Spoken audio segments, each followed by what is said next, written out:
Will the world as we know it stop being like this in 2033? What if the Pope's death turns out to be the beginning of the last chapter in human history? In the next few minutes, we'll take a look at some of the most remarkable prophecies about the future of the world by 2033. When it comes to prophecies about the future, few names in history evoke as much mystery and turmoil as that of Nostradamus. Born in France in 1503, he was a man who attracted the world's curiosity with his mystical stanzas and ominous predictions. Among his most frightening visions is that of the Third Antichrist, a figure he believes will rise around 2033 and unleash a storm of war and suffering the likes of which the world has never seen before. Nostradamus recorded his prophecies in the form of poetic riddles called catenaries, each one a puzzle locked with the key of time. In one of them, he warns, "Soon the third Antichrist will appear, more cruel than the last two, and his war will last for decades."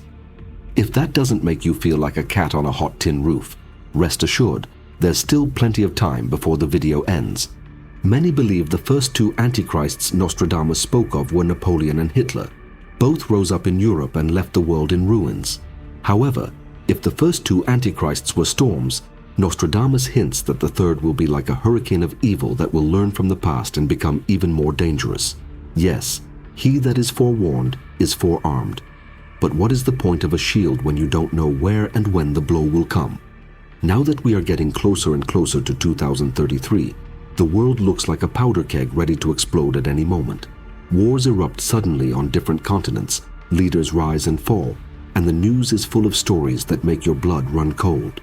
Is the third Antichrist already among us, hidden in plain sight? Or is this just another ghost story meant to intimidate us? Some say that Nostradamus' words are as slippery as an eel and can be interpreted in any number of ways. Critics say his prophecies are so vague you could drive a camel through the cracks in them.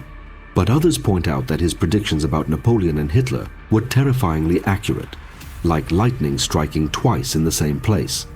We'd be interested to hear from you in the comments.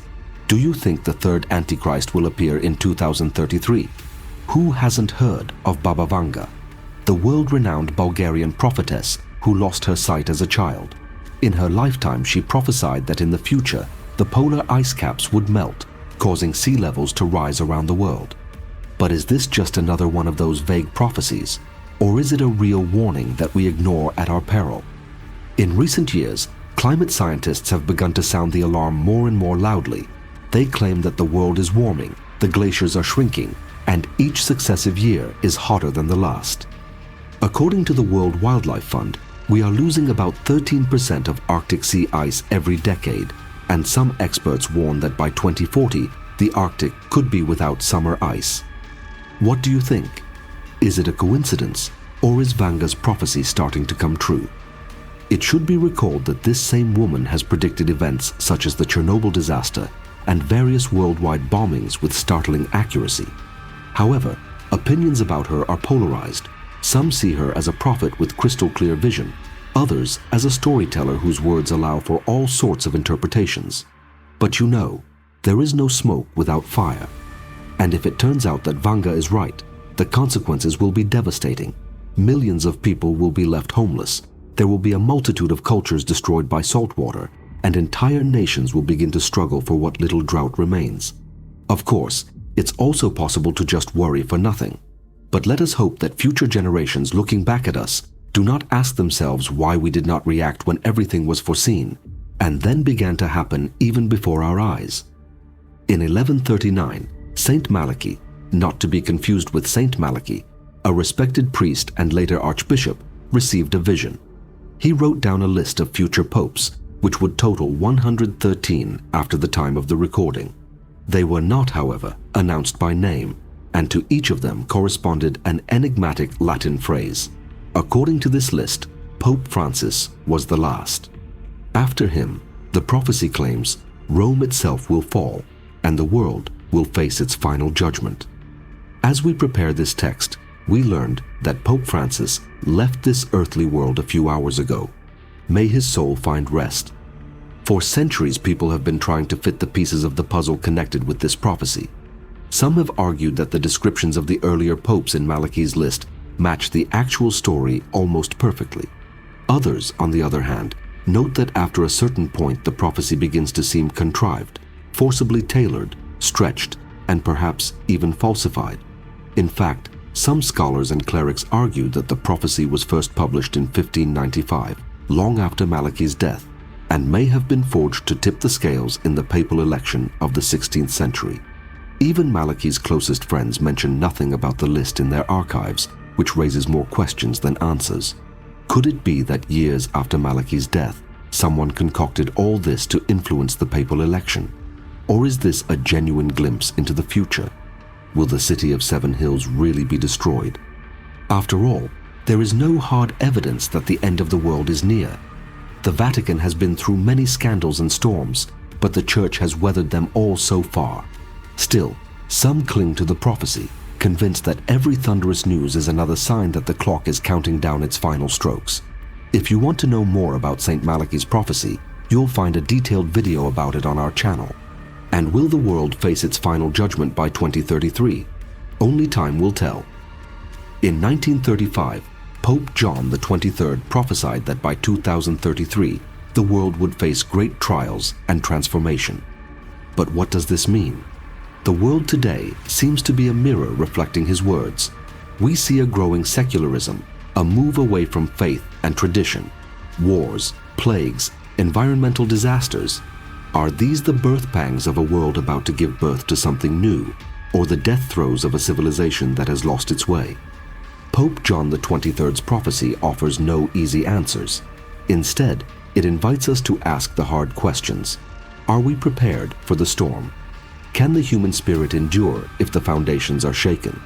What will happen to us when the mighty fall and the meek are left to pick up the pieces?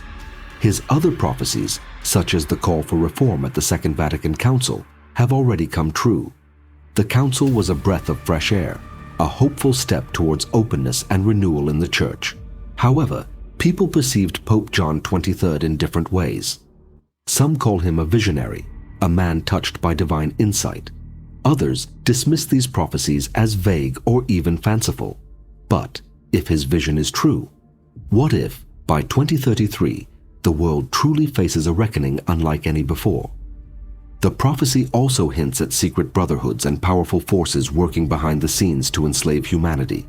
It warns us to be vigilant, to look for the few honest leaders who will unite to defeat the guilty. But how do we find these leaders in a world darkened by deceit and greed? Perhaps this prophecy is more of a veiled warning that we need to wake up. We come to the only prophecy on our list that does not hint at the end of the world. Imagine a world in which people stop pursuing material goods and start looking for something far deeper, something that touches the soul. This is the vision of Shri Maharshi, a modern mystic from India. According to him, by 2033, humanity will reach a spiritual equilibrium, a state of harmony in which selfish desires will no longer tip the scales, and a new dawn of art, philosophy, and inner peace will dawn on the world. But can we really believe in such a vision? In a world obsessed with technology, where every moment is measured in likes, shares, and endless notifications, is it even possible to reverse direction? The signs, however faint, are beginning to appear. More and more people are attracted to mindfulness, meditation, and spiritual practices that promise peace amid chaos. Shri Maharshi's prophecy also speaks of a shift in the balance of world influence. It will no longer be measured in armies or economies, but will be a soft and subtle influence coming from India, a land renowned for its ancient spiritual wisdom. It will not be domination, but leading by example, through culture, philosophy, and a renewed respect for the sacred. People are reacting to this with a mixture of skepticism and cautious curiosity. Some dismiss it as overly wishful thinking or vague mysticism, while others feel a stirring in their hearts, a quiet hope that this might be the way forward. After all, haven't we heard that after every storm the sun rises? But come to think of it, what if the clouds thicken even more before the light shows itself? Are we just at the beginning of the storm? What if the suffering and losses that come with this transformation prove too great for humanity to bear? Will we be able to endure the ordeal and be reborn?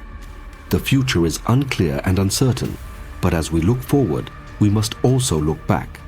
An ancient Tibetan text called the Bardo Todol, also known as the Tibetan Book of the Dead, contains answers that for centuries have been accessible only to the initiated. And going back, if we accept life as an endless cycle, why not go back that far to find out exactly what happens right after we die? You will learn all this in the video you see to the left. Click on it now.